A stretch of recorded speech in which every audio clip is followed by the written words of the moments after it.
Cameron Stewart of Locked On Baylor, who had Matt Jones picked up by an NFL team. Tyler Batty, Brennan Presley picked up. Caleb Etienne, the BYU offensive tackle, is a Cincinnati Bengal. Cobee Bryant from Kansas, the cornerback, is off the board. Mello Dotson, who helped make up that defensive backfield for Kansas, and Corey Kiner, the running back from Cincinnati, who was dominant in Big 12 play despite not getting a lot of love. This conference had a spattering of big-time signings post-draft, and I think from BYU to Baylor to Iowa State to Cincinnati to Oklahoma State, there are a lot of NFL teams that'll be very lucky to have the guys they brought into their fold, despite not picking them up over the weekend.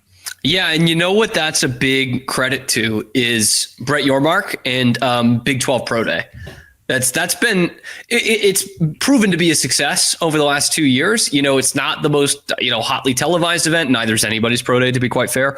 And it seems a little cheesy, a little silly, but it's another chance to get in front of pro scouts. And this is how it pays off. Not for the guys who are being taken in the first round, but for the guys who don't have a ton of draft stock, who would normally be going to someone else's pro day because their team doesn't have enough guys to do it.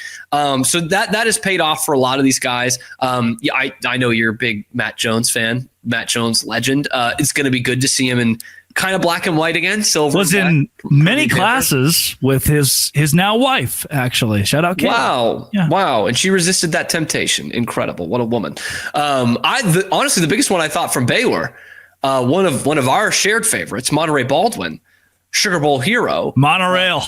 Is now signed with the Miami Dolphins. Yeah. You think they like that kind of wide receiver? Like 5'9", fastest guy on the planet Earth kind of receiver? Some Tyreek-esque, huh? Maybe Tyreek's replacement there. So yeah, it comes up big for the Big 12 Pro Day and shows that we've got pro talent here. You might not hear their name in the first round all the time. You might see their name on the ticker during a Subway commercial, sure, or you might see them signed after the draft. But yeah. Sorry, I'm going with the Subway during Subway commercial, the ticker thing, because I got to a point on Saturday where a bunch of us we were inside of Clemson Memorial Stadium. They got a massive hospitality room. What are you doing there? Some stuff. There was a big screen in the room playing the draft, and we get to the point around round 4 where Reese Davis goes, "We're going to send it to Puerto Rico. There's an orphanage there, and they will be making the pick for the Cincinnati Bengals." And then the guy would say, "They're just making stuff up along the way." Yeah. Well, it seemed like some of their camera feeds were. I was like, did they just set this up? Did they just tell them hey, you're going to StreamYard link? You've got to make the draft pick for the Bengals in this moment. So they'd go to the orphanage in Puerto Rico, and the guy would say, "Hola, welcome to Puerto Rico," or Monterrey, Mexico, or whatever it was. And I thought, wow, Shedeur Sanders is really going to be he's going to be drafted by some 17-year-old soccer player in Paris, France, who's standing with the Eiffel Tower in the background. And as demoralizing as that scene, I couldn't wait for the viral moment where they pitched it to El Salvador to find out that Shedeur Sanders is off the board. That would have been just even more delightful. I thought, man, yes, you want to hear your name called. Well, this is probably not how you want to hear your name called. And would you take that real quick? Would you take that or prank phone call? Oh, the prank, which is apparently the worst thing that's ever happened on the planet. They want those people arrested. They want the Falcons to forfeit draft picks. I'm like, this isn't correct. I'm sorry. Because of the prank call, I don't know if I have an opinion on that exactly yet, but I do have an opinion on Matt Jones or Tyler Batty or guys like that, or Monterey Baldwin getting a much more cool. Hey, call from the GM. We'd love to pick you up. This is low pressure. We're going to bring you in, and you're going to compete. If you don't make it, we didn't draft you. You weren't a first-round draft pick. You can become a great story. You can kind of build your own story at that point, rather than someone from Ecuador getting to say your name on. And not to say it's a bad thing. It's just a really odd optic. These guys can now kind of build your own adventure book with the Miami Dolphins, with the Las Vegas Raiders, with the Los Angeles Rams, and prove what the Big 12 is kind of made of. The blue-collar overlooked guy who is in Manhattan, Kansas, Lawrence, Kansas, Ames, Iowa, that shows up to any of these NFL programs, and they're a much harder worker than the wide receiver from Coral Gables. Yeah, and the other thing too is not to preview too much of a look into our next segment, but like they don't always get this right.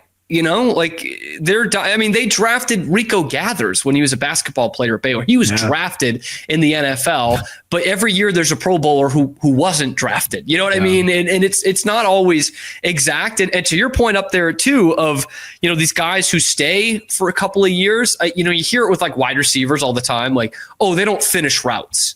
Well, yeah, most good receivers in college football don't finish routes. That's college football. But you got a guy who's played in there for 4 years or 5 years instead of 2 and has taken a lot more snaps, and they're usually more coachable. They're down to technique kind of things rather than habits, how to carry themselves in meetings and things like that. And so in the Big 12, you can kind of sell that of like, hey, you're not going to be 2 and screw and take it in the first round.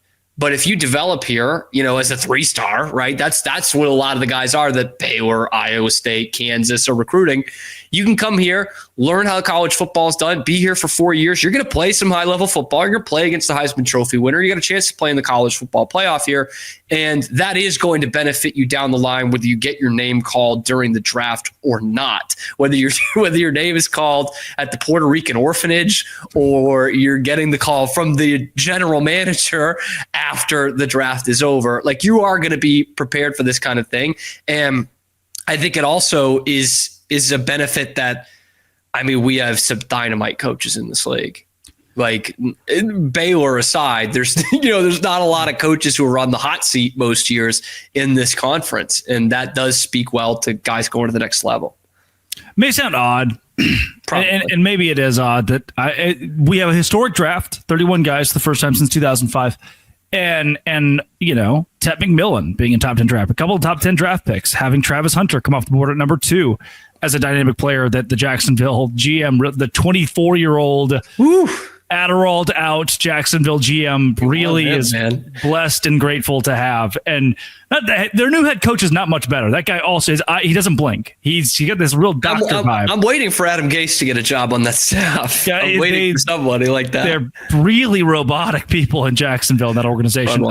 And despite how big that was, I think the Big 12 signees are also lined up to do really well. And actually, Pete Mundo writes a great article about it at Heartland College Sports that gives you more details as well. Coming up, ESPN was really, really bad with Shedeur Sanders. They're really, really bad about it. This is Locked On Big 12, part of the Locked On Podcast Network with Locked On Baylor, your team every day. Today's show is brought to you by FanDuel. Why is it brought to you by FanDuel? Because FanDuel is where I go to win money during the NBA playoffs. They're here. Right now, when you join FanDuel, you place your first $5 bet, you'll get $250 in bonus bets if that bet wins. I love how FanDuel makes betting so easy. Whether it's picking my favorite team or diving into player props on their app, 3-pointers, steals, assists, FanDuel has so many ways to bet your favorite props. Plus, the game already tipped off, you can combine live prop bets into a same-game parlay for a chance to win big. Don't miss out. Go to FanDuel.com. Claim your $250 in bonus bets today. That is at FanDuel.